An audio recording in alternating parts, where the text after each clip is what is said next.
I'm floating round 4 AMs, chilling out in the Stakeends. That summer spring collection just got bagged, you're still on the same trends. I'm the same kid with the same friends, posted up in the same ends, riding round in that A-Benz. I've got BBS, you got fake gems, like a base through like a rhino. In SPG Charlestown with Andreas Binder, and first off I just want to say congratulations to for Cage Warriors. Yeah. How did that come about? Was that in the pipeline for a long time, or did it just all of a sudden you just jumped in it? Yeah, it's been a dream of mine to fight on Cage Warriors for a long time, and I'm finally getting the opportunity now and the chance. And what better opportunity to find on a centenary kind of like show, like it's huge. So no, it's nice. Like Roddy kind of paved the way for SPG Charlestown. He fought there. Maxie fought there as well, and now I get to fight in there. So it's definitely off my ticket list. The bucket list. Yeah. And like obviously it's one of the biggest promotions in Europe. Like, is your goal now after getting signed into this, make your way through the division, and then see where you can go from that. Try and get over to the UFC after. I'm getting back to the UFC. Yeah. I still have a point to prove. Yeah. And obviously, like the Ultimate Fighter didn't go my way. Yeah. And I would have wanted a bit more, which it should have been a third round. Right, like if you look back at the episode, it should have been third round. But I'm gonna make a statement in this welterweight division, take everyone's chin clean off, and get back to the UFC and prove a point. And there's good boys in that welterweight division in the Cage Warriors at the moment. You have like Leon, Adam Darby, Justin Bornson is the champion, Sean Clancy there fighting now. That's going to be some fight. Yeah. Have your eyes on that, I'd say. Yeah, definitely. Like, you see Sean, like he's young 23-year-old, like he's very experienced, he's fucking explosive. And then you have Justin as well, like he's the champion. He's been in dogfights with Reese, with big James Sheehan as well. Like, you know what I mean? Like it's the welterweight division. In that fight, I watched that was in Andreas as well. Yeah, Savage night, like, I mean. I think I was at that fight as well, like, and it was just what a fucking fight. But the welterweight division is stacked. Yeah. Do you know what I mean? And there's loads of upcomers now, like even seeing Adam Darby and like Leon Hale, like they're in there, like they're still young. And they're tasty matchups as well. Exactly, like different gyms, you know what I mean? Yeah, there's KF, there's SPG, there's Rhino, you know what I mean? Like the three is all going for that same point. But the thing is, like, I'll try and stay away from Irish fights at the start. I want to get myself in there, and then when we're in title contentions or whatever, give me whoever. Go for it then, But like at the end of the day, we're all chasing that dream of getting to the UFC. Yeah. So like, I always love that. Like, you know what I mean? The more Irish fighters in the UFC, the better. Like.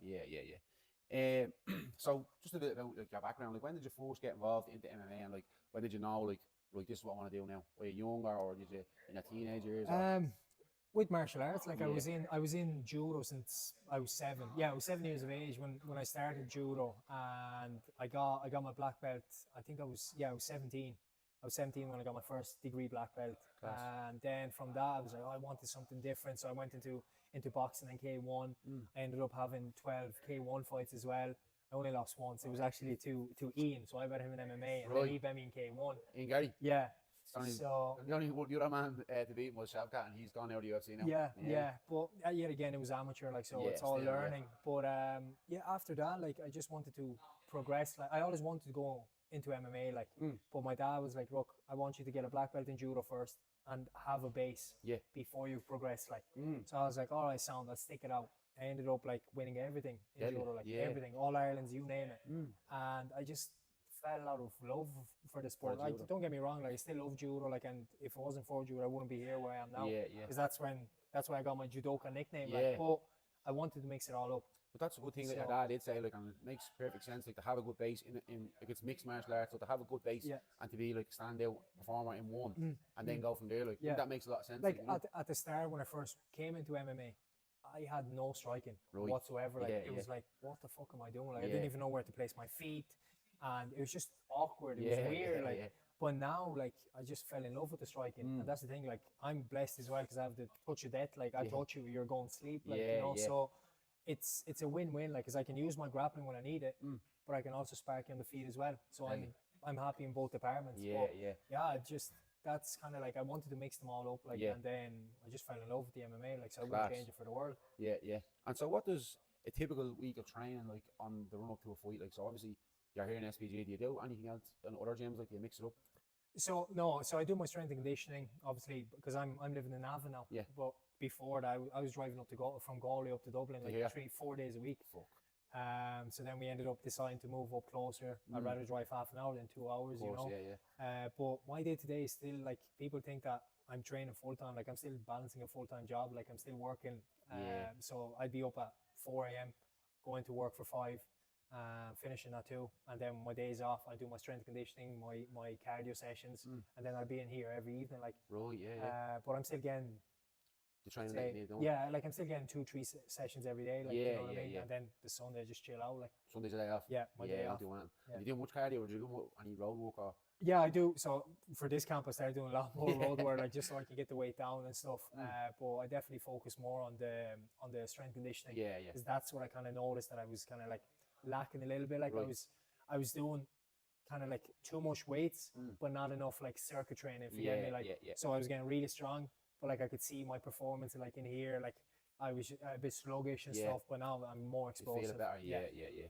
And just on touching on that, like with strength and conditioning, like nutrition wise, like we know we're both linked in with the same nutritionist, Yannick McGee and Nathan, they're great lads. Yeah. How important do you think it is at a high level of any like combat sports to have a good nutritionist there, like to keep on board, like? No, it's great. Like, it keeps you accountable. Like, Yeah. Me and Yannick get on really, really well. And he's helped me in the past. Obviously, before it, like I tried making 70 before and it didn't work out. Yeah. But 77, like I feel great. Yeah, you know what yeah. I mean? I went back up to my natural weight that I fought my whole career. And this was just like, it's nice to have someone there on your ass, like to keep you accountable. Like, don't eat that or eat this. You know what I mean? Yeah. So, Or no, I if you're feel not great at checking this in, one. they're on your Yeah. back then. And What's you're on going your ass, with you? like, yeah. Nathan's beyond me all the time as well. But yeah, no, it is. It's good to have that, because I think anybody that says they will be able to do it on their own. So these people probably that can coming up to a fight, like, have you any like something that you do all the time, like a pre-fight ritual? I ask everybody this. Some people have mad ones. Some people don't do anything different. Do you do anything the same the whole time, or would you call it like a pre-fight ritual? Pre-fight, I usually make like a list of all the foods I want to eat after the fight. Right. That's about it, really. Yeah. But no, I started doing, like, say, the last couple of fights, 4 hour, right? So every Sunday we do a 4 hour no phone. Right, yeah. And we just kind of like go for a long walk with the dog and the missus, and just go for a long walk, phone off. Class. And just kind of like, it's a bit like meditation, but it's not really. Like, you're just chilling out, like you're just Shutting out the outside shutting out, world. exactly, like. Yeah. And I think I got used to that from The Ultimate Fighter, because the fact that we didn't have phones, no contact with the outside world or anything for the, what was it, the 2 months we were there. And I started implementing that back home now. So it's just like, turn off the phone for the 4 or 5 hours, whatever it is, shut off everyone and everything, and just focusing and be present there. Like, I think everybody should lead and do that anyway. Yeah. Once a week even. At the start, it was hard. Don't get me Right, wrong. yeah. Like, at the start, because when we first got in the tough house, and they told us, oh, we'll take your phone off. I was like, oh, grand, it'll be fine. Yeah. But then when you got no radio, no TV, no music, no books, I was like, shit.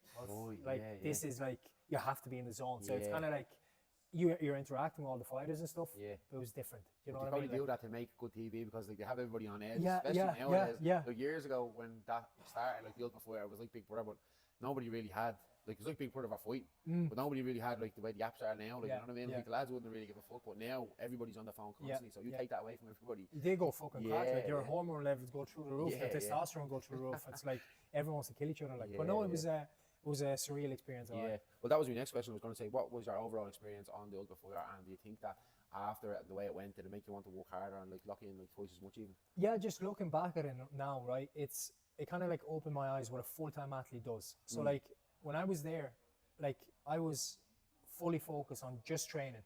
We had a list of whatever food we needed, whatever equipment we needed, whatever. We knew we were training Monday to Sunday, twice a day, every day. Sorry, the only day we had off was the Saturday. Right. But we were training 6 days a week.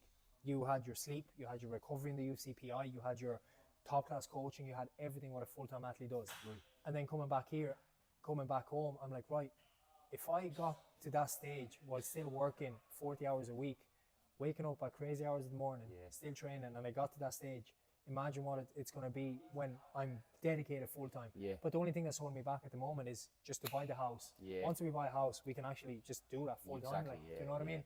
And another thing is, like, I learned is definitely being more present.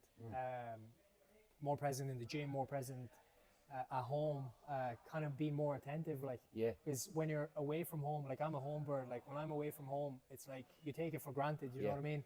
But then when I came back, I'm like, fuck, I missed that, like a little a little like, oh, will I make you a cup of tea or something? Yeah, you know, something yeah, small. yeah. It sounds small, but when you're Little away for gestures so off their long, family and stuff yeah, like that. it's mad. Like, but definitely being more present. I think a lot of people do say that, like after when even just say look back 20 years time when they finish their career, they say I wish I had been more present or listened or whatever it is. Like even like that, just say in the gym and on Roddy's walking around there and you might say something to you like that. You know what I mean? Even being more attentive to that, saying, "Jay, remember we used to do that? We used to have your back or something." You know what I mean? So yeah, that is a good thing as well to think, like, because everybody should be like that as well. And you know what I mean? Paying more attention. But you just go through. Yeah, you don't kind of like you don't realize it. Don't like, appreciate it. Yeah, time goes so fast, and then it's too late to. Do you know what I mean? To like invest into it then. Yeah. So you're better off like try and be in the moment and in the present now instead of thinking too far ahead. In the future, yeah. So in MMA or even in boxing, whatever, I always ask people this as well. Have you got a current favourite fighter? And the second part of that would be, what's the best fight you've ever watched? Can it be past or present? Past or present? GSP. GSP, 100%, yeah. GSP. Favourite fight? Oh, it definitely have to be with Conor Aldo, the way he knocked him on 13 seconds. That was just insane. Yeah. It was just in and out, boom, boom, he said it. And like, we all stayed up, like, as I was living in Galway then, all the boys gathered, and then he got in and just cracked him. I was like, we stayed up all night for fucking this. But then the longer you watched it back then, it was even better and better, because as well as that, like, remember in the build-up, you said he was going to do this, you could see his hand shake, and backstage, he was throwing the shot, like, you know what I mean? Then when you watch it, you only appreciate it more after, because I was the same. I was up back till all hours in someone's big house watching it, you know what I mean? Yeah. I wasn't playing sober at the time either. We were all being full of it, like, you know what I mean? Well, everybody was like, is that it? Is that it? It was only in the days after you realised how good it actually was, like, and how clinical it was, like, you know what I mean? So yeah, GSP. GSP, 100%. So you're at the doing a hard camp, made the way, you're at the getting in there, just say for Cage Warriors now, Cage Warriors 200, making your Cage Warriors debut, big huge event. What's the first thing, you get your hand raised at the winning, what's the first thing you're going to eat after? Definitely my mother's cooking, bro. Yeah. Oh man, it's like, that's definitely the first thing. I told her already, you see, like, I'm half Romanian, like, right, so, like, my mother's always like, that's why I'm trying to stay away from Galway at the moment, like, because every time I go back home, she's like, you need to eat some, you're too skinny, you're this. So, yeah, definitely my mother's cooking straight away. We have this traditional thing called sarmale. Right. So it's like stuffed cabbage with meat and stuff like that. Right, yeah. So it's just like loads of carbs, bro. Like, But yeah, probably that, and then I have a list of fucking Wingstop and like different chicken. Do you have a sweet tooth? Not as much. I'll be more into kind of like pastries and stuff like that. Yeah. So you'll have her on the phone there that morning, man. 100%. Get the Somali on. 100%. She's coming to the fight, so she'll probably have a big pot for me coming up. Deadly, yeah. Has she been to many fights? Every single one. She hasn't missed a single one. Savage, that's deadly. Yeah, she's been in my corner, bro. Like, I remember the first time I had my amateur fight, my first ever amateur debut. I lied to her. So I had 2 novice fights, and I came home with 2 fucking black eyes. I ended up winning the 2 fights by armbar, and she was like, "What happened to you? I thought you went to football." Like, 'cause I was playing football back then as well. Yeah. And I was like, "Oh, we just got into a scrap, like on the pitch and whatever." Then I forgot to leave take out my gloves and my medal from the bag. Yeah. She was like, "What are these?" She was like, "Oh, it's just my goalkeeper gloves." And she was like, "Do you think I'm a fool? Like, they're boxing gloves." And back then, like, she was like, "Oh, this is boxing. You're fighting, aren't you?" I was like, "No." So then after maybe three months on, I was like, "Look, this is I'm gonna have my first amateur fight." And it was in Galway. It was in the Leisureland. I was like, "I'm gonna have my first amateur fight. If you wanna come down, do. If not, I'm doing it. I don't care. Like, I'm doing it." She ended up bringing about 70 people down to it straight away. I was like, right, she loves this. Yeah, she was going mental. Like, she was like, "Kill him, Andreas, kill him." And my other coach was like, "No, don't say kill him. Just hurt them, but don't kill him." She's getting dragged out of the Yeah, bro. Like, literally since that day, she's been on every single one of my fights. Savage. That's fucking deadly. All my fights were international. Like, right, yes, you know, I haven't fought in Ireland I think just over 6 years now. Right, so it's nice to finally fight back Bring home. it back to the homecoming this fight as well then. Yeah, savage. So then, just on that then, what's your prediction now for 2 weeks, 12 days time? Knockout, yeah. That's my prediction. Like, pick around. Jesus loves knockouts, first round knockout. Yeah, class. Me versus me, and that's it. Like, Jesus loves knockouts. Yeah, that's it. I'm going in there to knock him out. Hopefully he doesn't pull out, but I'm going in there to knock him out. Nah, he won't this one. Not too close with it. We'll see. We'll see. We'll see. Thanks very much for your time, Andreas. Cheers, bro. Best of luck anyway. Thank you. I'll be there. Okay, so anyway.